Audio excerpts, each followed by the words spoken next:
Hi everybody, my name is Heidi. Today we will be presenting our site visit assignment for Beq1054 Construction Measurement of Architectural Works. For the site visit, we visited 4 sites, which are ART Interchange SR10, RSP Tabuan Melayu, Wisma Melayu Sarawak, and the Brook Dockyard Industrial Heritage Museum.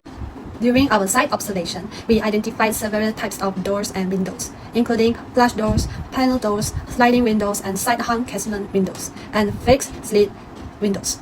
According to SMM2, door and window components such as frames, painting, lintels, and fixings are generally measured separately. In contrast, SMM3 measures most of these elements as composite items, simplifying the measurement process.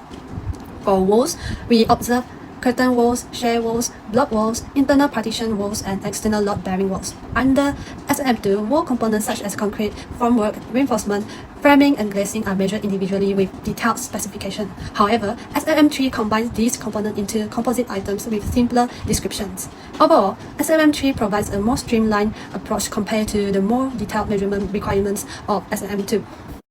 Hi, I'm Angelina.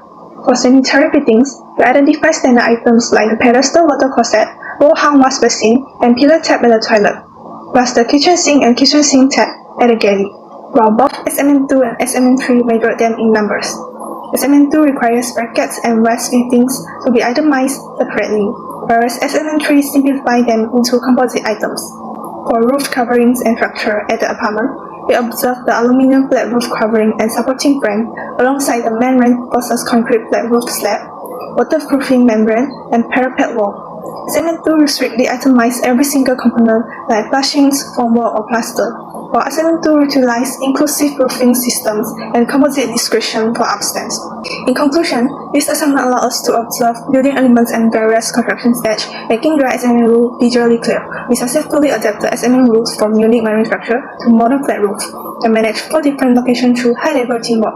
Is Sazana binti Sofian. Today, I will explain the wall, floor, and ceiling finishes observed during our site visit and their relation to the SMM2 and SMM3 books. For Wisma Budaya Melayu Sarawak, the project was about 70% completed. Therefore, several finishing works had already been installed, including sound-absorbing panels, matte emulsion paints, carpet, and perforated gypsum ceilings. These works are measured under the floor, wall, and ceiling finishes section in both SMM2 and SMM3. For Rumah Spectra Tabuan Melayu 2, the finishing stage has not yet started during our visit. However, based on our interview with the architect in charge, the building will use emulsion paint, homogeneous floor tiles, and plaster finishes. Lastly, regarding preliminaries, all the sites we visited, including the Kuching Urban Transportation System Phase 1 project, provided essential site requirements such as safety helmets, safety shoes, insurance, utility, and transportation for workers. The items are covered under the preliminary section in SMM2 and SMM3. Next, I will be presenting the MME fitting furniture elements and their measurement according to SMM2 and SMM3. According to the interview, MME fittings are essential components that support the functionality, comfort, and safety of a building. The first MME fitting is LED downlight. It provides illumination in indoor spaces while reducing energy consumption. The second fitting is light switch. It is used to control the operation of lighting system within the building. The third fitting is double power socket outlet. It supplies electricity for appliances and electronic devices. The fourth fitting is air conditioning unit. It maintains indoor thermal comfort and provides a comfortable environment for occupants. The last is exhaust fan. It removes stale air and improves ventilation in enclosed spaces. From the interview, we also learned that furniture elements play an important role in improving the usability and efficiency of our building spaces. The first furniture item is office desk. It is freestanding furniture used for working and placing office equipment. The second is office chair. It provides comfort and support for users while working. The third is meeting table. It is used for meetings, discussion, and collaborative work. The fourth is built-in pantry cabinet. It is permanently installed and provides storage space for food and beverage. The last is built-in reception counter. It is a fixed counter used to receive and assist visitors. In terms of measurement, SMM2 generally measure many building components separately. For example, fitting, accessory, wiring, and pipework may be itemized as individual elements.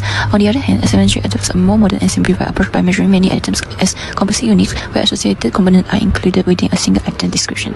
During the site visit, we had the opportunity to interview the site personnel and building representative. From the interview, we gained a better understanding of the building facilities, their function, and how they contribute to the operation and usability of the building. Overall, the interview provided valuable insight into the practical application of building components and helped us to relay our cultural knowledge of SMM2 and SMM3 to real construction projects.